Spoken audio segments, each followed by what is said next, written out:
أعوذ بالله من الشيطان اللعين الرجيم بسم الله الرحمن الرحيم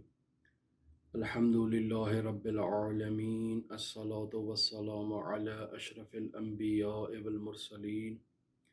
وعلى آله الطيبين الطاهرين المعصومين الذين أذهب الله عنهم الرجس وطهرهم تطهيرا اما بعد قال اللہ تبارک و تعالی فی القرآن الکریم بسم اللہ الرحمن الرحیم وَلِكُلٍّ جَعَلْنَا مِنْكُمْ شِرْعَةً وَمِنْهَاجًا۔ ہماری آپ کے ساتھ گفتگو فقہ اسلامی میں، احکام اسلامی میں آغاز ہوئی ہے اور آج اس سلسلے کی دوسری گفتگو ہے۔ ہم آپ کی خدمت میں اجتہاد کے بارے میں بیان کریں گے کہ اجتہاد کسے کہتے ہیں۔ سب سے پہلے آپ کو یہ بات معلوم ہونی چاہیے کہ تمام دینی احکام کے مجموعے کو فقہ کہا جاتا ہے۔ نماز کے مسائل، روزے کے مسائل، زکوٰۃ، خمس، جہاد، امر بالمعروف، نہی عن المنکر، نکاح، طلاق، تجارت وغیرہ وغیرہ، جتنے بھی فقہی مسائل ہیں، جتنے بھی دینی مسائل ہیں، ان تمام دینی مسائل کے مجموعے کو فقہ کہا جاتا ہے، جو انسان کے طرز عمل سے متعلق دستور العمل کا مجموعہ ہے کہ انسان کو نماز میں کیا کرنا چاہیے، انسان کو روزے رکھتے وقت کیا کرنا چاہیے، انسان کو زکوٰۃ کن شرائط پر ادا کرنے چاہیے، خمس کی کیا شرائط ہیں، خمس کو کہاں تقسیم کرنا ہے، وغیرہ وغیرہ۔ یہ سارے مجموعے کو فقہ کہتے ہیں۔ دینی احکام پر عمل پیرا ہونے کے لیے ہمارے لیے یہ ضروری ہے کہ ہم پہلے ان دینی احکام کو پہچانیں، ان کی درست شناخت کریں۔ جب ہم دینی احکام کی درست شناخت کریں گے تب ہمارے لیے یہ ممکن ہے کہ ہم دینی احکام کے اوپر باقاعدہ عمل کر سکیں، لیکن ان دینی احکام کی شناخت کے بغیر ان پر عمل کرنا ممکن ہی نہیں ہے۔ یعنی جہالت میں انسان عمل نہیں کر سکتا اور یہ جہالت انسان کو ہلاکت میں ہی مبتلا کر دے گی۔ اب یہ سوال پیدا ہوگا، یقیناً آپ لوگوں کے ذہنوں میں بھی سوال ہے اور لوگوں کے ذہنوں میں بھی یہ سوال آ سکتا ہے کہ ہم دینی احکام کی شناخت اور معرفت کیسے حاصل کریں۔ ان احکام کی معرفت کا ایک راستہ تفصیلی معرفت ہے، استدلالی معرفت ہے۔ اسی تفصیلی اور استدلالی معرفت کو اجتہادی معرفت کہتے ہیں۔ یعنی باقاعدہ انسان اپنے گھر سے نکلے، حوزہائے علمیہ میں آئے، اپنی تمام زندگی کو انہی دینی معارف اور دینی احکام کے حصول کے لیے لگا دے۔ قرآن، سنت اور جو دیگر منابع ہیں کہ جن کے ذریعے سے ہم دینی احکام کو اسلامی متون سے استخراج کر سکتے ہیں، جن کا میں آپ کی خدمت میں ذکر کروں گا، ان تمام علوم پر عبور حاصل کرنے کے بعد خود اپنا دینی حکم وہاں سے اخذ کرے اور خود استنباط کرے، خود یہ کشف کرے کہ خداوند متعال نے اس عبد کو، اس بندے کو کیا احکام جاری کیے ہیں، کیا حکم دیا ہے اور کس حکم کے مطابق اس نے عمل کرنا ہے اور اس کا وظیفہ شرعی کیا بنتا ہے۔ بس پہلا راستہ یہی ہے کہ انسان تفصیلی معرفت حاصل کرے، انسان استدلالی معرفت حاصل کرے، انسان اجتہادی معرفت حاصل کرے۔ ایک دوسرا راستہ بھی ہمارے لیے بیان کیا گیا ہے اور اس دوسرے راستے کا جو نام ہے وہ اجمالی معرفت حاصل کرنا ہے، غیر استدلالی معرفت حاصل کرنا ہے، اور اسے عام فہم الفاظ میں ہمارے ہاں کہا جاتا ہے تقلیدی معرفت حاصل کرنا۔ یعنی انسان خود اپنی زندگی کو، اپنے قیمتی وقت کو اپنی روزمرہ ضروریات کے مطابق خرچ کرتا ہے، گھر سے باہر نہیں نکلتا دین کے حصول کے لیے، بلکہ وہ افراد جو پہلے دین کو حاصل کرنے کے لیے، دین کی شناخت کے لیے، دینی احکام کو کشف کرنے کے لیے جنہوں نے اپنی زندگی کو وقف کر دیا ہے، جو اپنے گھروں سے نکلے ہیں، ساری انہوں نے برادری، سارا رشتہ اور سارے دوستی اور تعلقات سب کو قطع کیا ہے اور آئے ہیں حوزہائے علمیہ میں دین کو حاصل کرنے کے لیے۔ اب جب انہوں نے دین کو حاصل کر لیا ہے اور ہمیں قرآن و سنت سے یہ نکال کر دے رہے ہیں کہ دینی احکام کیا ہیں، فقہی احکام کیا ہے، تو اب ہماری یہ ذمہ داری ہے کہ خاص شرائط کے مطابق ان افراد میں سے کسی ایک مستند، معتبر، جید شخص کی تقلید کریں اور اس سے دینی احکام کو اخذ کریں۔ بس یہ شخص ہمارے اور دینی احکام کو منتقل کرنے والے خداوند متعال، رسول خدا صلی اللہ علیہ وآلہ وسلم، حضرات اہل بیت علیہ الصلوۃ والسلام کے درمیان واسطہ بنا ہے۔ یعنی اس نے جا کر احکام الہی کو کشف کیا ہے، اس نے جا کر احادیث رسول خدا صلی اللہ علیہ وآلہ وسلم اور احادیث اہل بیت علیہ الصلوۃ والسلام سے اجتہاد کیا ہے اور دینی احکام کو اخذ کیا ہے، اپنی زندگی پر بھی ان کو لاگو کیے ہوئے ہے، ہمیں بھی بتا رہا ہے اور ہم اس سے استفادہ کر رہے ہیں۔ یہ ہے تقلیدی معرفت۔ مجھے، آپ کو یا دنیا میں کسی بھی شخص کو مجبور نہیں کیا گیا کہ وہ آئے اور آ کر تقلید کرے۔ اگر آپ کو کوئی مولانا صاحب یہ کہہ رہے ہیں کہ آپ کو مجبور کیا گیا ہے تقلید کرنے پر، تو وہ اشتباہ کر رہے ہیں۔ تقلید کرنے پر آپ کو مجبور نہیں کیا گیا۔ آپ کو دو راستے دیے ہیں اسلام نے۔ پہلا راستہ ہے کہ آپ اجتہادی معرفت حاصل کریں، دوسرا راستہ یہ ہے کہ آپ اجتہادی معرفت اگر حاصل نہیں کرتے تو پھر آپ تقلیدی راستے پر آئیں۔ تیسرا کوئی راستہ ہے ہی نہیں، یعنی اور کوئی راستہ نہیں ہے۔ یا آپ اجتہادی معرفت حاصل کریں یا آپ تقلیدی معرفت حاصل کریں۔ اگر احتیاط کے لیے کہا جائے تو وہ احتیاط بھی اجتہادی معرفت کی ایک شاخ بن جاتی ہے،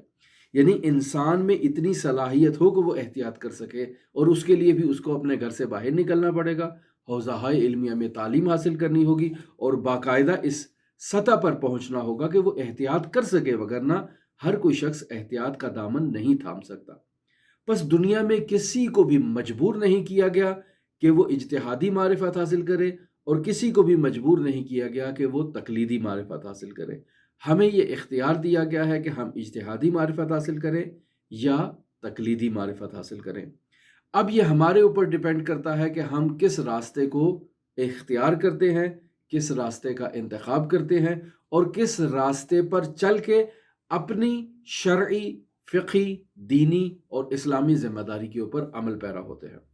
بس اگر ہم دیکھیں تو تاریخ اسلام میں صرف آج ہی کے دور میں، اس 20ویں صدی میں، اس 19ویں صدی میں، اس 18ویں صدی میں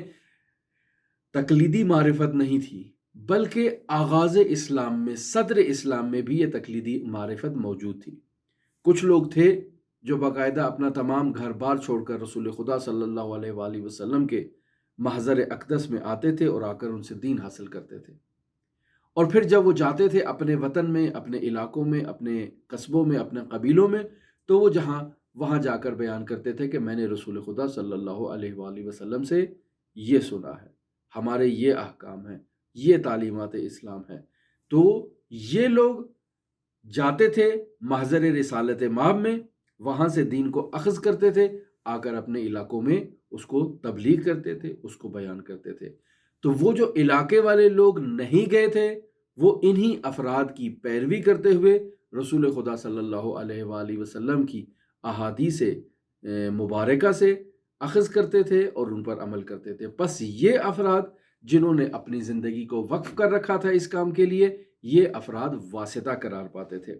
بس تاریخ اسلام میں، صدر اسلام میں بھی اس وقت سے لے کر اب تک